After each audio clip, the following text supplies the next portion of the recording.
Everyone wants to know how this story will end, but we knew before Election Day that all the mail-in ballots made it likely the counting was going to take time. We also know Donald Trump hates to lose. Eric Sorensen looks at how America got to this point.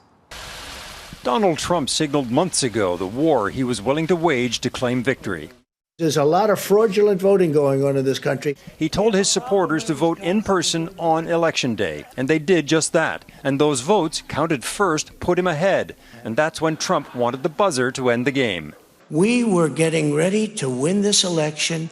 Frankly, we did win this election. But millions of mail-in ballots were still to be counted. Democrats had urged a broad coalition to vote early to be counted later. It's imperative that we all get out and vote. That's the message. But would it make a difference?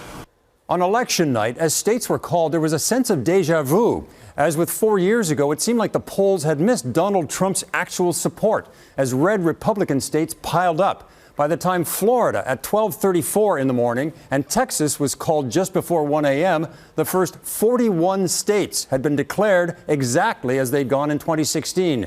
And Donald Trump was leading once more in the main battleground states in the Southeast and the Midwest. It was Hillary Clinton in 2016 all over again. But then Arizona began looking good for Joe Biden. And Associated Press called it. The next afternoon, Wisconsin, followed by Michigan going to Biden. And then Pennsylvania and even Georgia in the Deep South moved toward Biden. And it was clear 2020 was not a repeat of 2016. The Democrats' campaign to bank early ballots began adding up. These are all mail ballots that are still being counted and reported out. Joe Biden would get an unheard of number of votes. But from whom? After 4 years of Donald Trump, a broad coalition found common cause. Black voters who sat out 2016 voted in droves in cities like Detroit and Atlanta. It's the most important election of my lifetime. We're to heal. That's why we have to come together. But Biden was also breaking new ground with Hispanic voters in conservative Arizona, with women in Philadelphia's suburbs, and making history in the Deep South with a cross-section of black and young voters in Georgia. This is definitely important. This is how we get heard.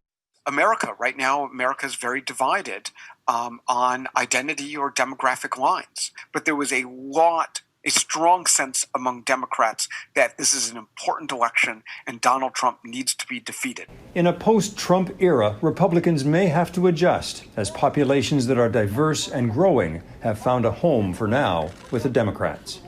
Eric Sorensen, Global News.